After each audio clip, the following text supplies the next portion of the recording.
எல்லாருக்கும் வணக்கம். இன்னைக்கு February 2026 நிஃப்டியோட ப்ரீ மார்க்கெட் நிலவரம் என்னன்னு நாம இப்ப பார்க்க போறோம். வாங்க நேரடியா விஷயத்துக்குள்ள போகலாம். இன்னைக்கு காலையில ட்ரேடிங் டெர்மினல் ஆன் பண்ற ஒவ்வொருத்தர் மனசுலயும் இருக்கிற ஒரே கேள்வி இதுதான். இன்னைக்கு மார்க்கெட் என்ன ஆகும்? மேல போகுமா இல்ல கீழே வருமா? வாங்க அதுக்கான க்ளூஸ் எங்க இருக்குன்னு தேடலாம். அதுக்கு முன்னாடி ஒரு சின்ன ஆனா ரொம்ப முக்கியமான விஷயம். நான் ஒரு செபி ரெஜிஸ்டர்ட் அட்வைசர் கிடையாது. இந்த அனாலிசிஸ் முழுக்க முழுக்க உங்களுடைய கல்வி நோக்கத்துக்காக மட்டும்தான். இன்னைக்கு மார்க்கெட்டை கணிக்கிறதுக்கு முதல்ல நேத்து என்ன நடந்ததுன்னு நம்ம பார்க்கணும் இல்லையா? சோ வாங்க February 19ஆம் தேதி மார்க்கெட் எங்க முடிஞ்சதுன்னு ஒரு குவிக் லுக் பார்க்கலாம். ஓகே, முதல்ல நிஃப்டி ஸ்பாட். நேத்து க்ளோஸ் ஆனது 25,454, 25,454. இந்த நம்பரை நோட் பண்ணிக்கோங்க. இதுதான் நம்ம பேஸ் பாயிண்ட். அடுத்து நிஃப்டி ஃபியூச்சர்ஸ். அது க்ளோஸ் ஆனது 25,410, அதாவது 25,410. நீங்களே பார்க்கலாம், ஸ்பாட்டை விட ஃபியூச்சர்ஸ் கொஞ்சம் கம்மியா இருக்கு. சோ இந்த ரெண்டுக்கும் இருக்கிற வித்தியாசம் என்ன? அதான் இங்க சுவாரஸ்யமே. ஃபியூச்சர்ஸ் ஸ்பாட்டை விட கம்மியா இருக்கிறதால இதுக்கு பேரு டிஸ்கவுண்ட். எவ்வளோன்னு பாத்தீங்கன்னா -44 பாயிண்ட்ஸ். இது மார்க்கெட்டோட சென்டிமெண்ட் பத்தின ஒரு சின்ன க்ளூ.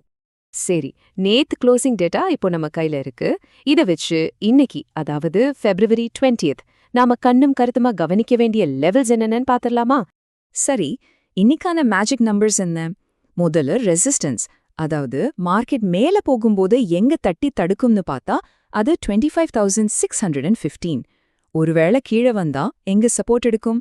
அது 25,293. இந்த ரெண்டு லெவல்ஸும் இன்னைக்கு ரொம்ப ரொம்ப முக்கியம். இந்த நம்பர்ஸ் எல்லாம் ஓகே, ஆனா இதை வச்சு எப்படி ட்ரேட் பண்றது? அதுதானே கேள்வி.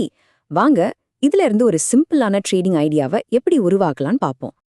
இன்னைக்கு நம்ம ரேடார்ல இருக்க வேண்டியது ரெண்டு ஸ்ட்ரைக் பிரைஸ் தான். ஒன்னு 25,450, இன்னொன்னு 25,500. ஏன்னா இதுங்க தான் இப்போ எட் த மணில இருக்கு. மார்க்கெட்ல ஒரு நல்ல மூவ்மெண்ட் வந்தா இந்த ஸ்ட்ரைக்ஸ்ல இருக்கிற ஆப்ஷன்ஸ் கால் ஆப்ஷனா இருக்கலாம், புட் ஆப்ஷனா இருக்கலாம். அதோட விலை 105 ரூபாயில இருந்து அப்படியே 321 ரூபாய் வரைக்கும் போக சான்ஸ் இருக்கு.